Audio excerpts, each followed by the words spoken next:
இந்த ஸ்டைலில் ஒரு தடவை பிரியாணி பண்ணி பாருங்கள். இனிமேல் நீங்கள் வேறு எந்த ஸ்டைல் பிரியாணியுமே பண்ண மாட்டீங்க. ஏன்னா அவ்வளோ டேஸ்ட்டாக இருக்கும். அந்த டேஸ்ட் எல்லாத்தையுமே இது வந்து தூக்கி சாப்பிட்ருங்க. வாங்க இது வந்து எப்படி பண்ணுறதுன்னு பார்க்கலாம். அதுக்கு வந்து ஒரு 3/4 கிலோ சிக்கன் எடுத்திருக்கேன். அதில் வந்து 1 டேபிள் ஸ்பூன் வந்து இஞ்சி பூண்டு பேஸ்ட், தேவையான அளவு உப்பு, ஒரு 1/4 டீஸ்பூன் வந்து மஞ்சள் தூள். இதை வந்து பிசைஞ்சிட்டு ஒரு 20 மினிட்ஸ் வந்து அப்படியே விட்டுருங்க. அடுத்து வந்துட்டு அரிசி ஊற வச்சிடலாம். அதுக்கு வந்து நான் 3/4 கிலோ சிக்கனுக்கு வந்து 3/4 கிலோ ரைஸ் வந்து எடுத்திருக்கேன். இதை வந்து நல்லா கழுவிட்டு இதையும் ஒரு 20 மினிட்ஸ் வந்து ஊற வச்சிருங்க.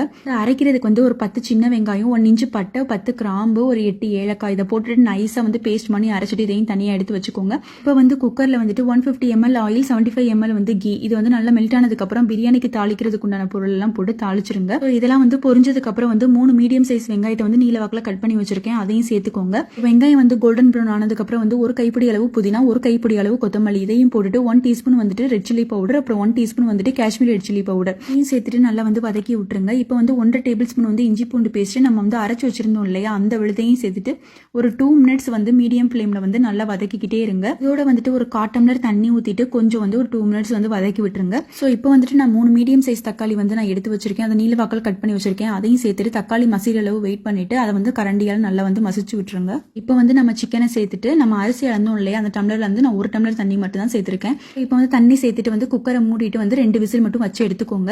ஸோ மெஷர்மெண்ட் என்னன்னா, ஒரு உலக்குக்கு வந்து 1.5 உலக்கு தண்ணி ஊற்றணும். நான் ஒரு கிளாஸ் ஃபுல்லா ஊற்றியாச்சு. மிச்சத்துக்கு வந்து சிக்கன்ல இருந்து வந்து தண்ணியே வந்து சரியா இருக்கும். இந்த ஸ்டேஜ்லேயே வந்துட்டு உப்பையும் செக் பண்ணிருங்க. இப்போ வந்து 2 டேபிள் ஸ்பூன் வந்துட்டு கர்டு, அப்புறம் வந்து 1 டேபிள் ஸ்பூன் வந்துட்டு லெமன் ஜூஸ் இதையும் சேர்த்துட்டு ஸோ ரெண்டையும் போட்டு கிண்டாம இதே போல சர்க்குலர் மோஷன்ல லைட்டா வந்து கிண்டிட்டே இருங்க.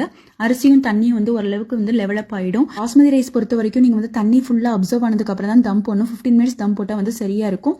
தம் போட்டுட்டு 15 மினிட்ஸ் வந்து அப்படியே விட்டுருங்க. அவ்வளவுதான், சூப்பரா வந்து பிரியாணி தயாராயிருச்சு. இன்னொரு வீடியோல பார்க்கலாங்க. அது வரைக்கும் பாய்.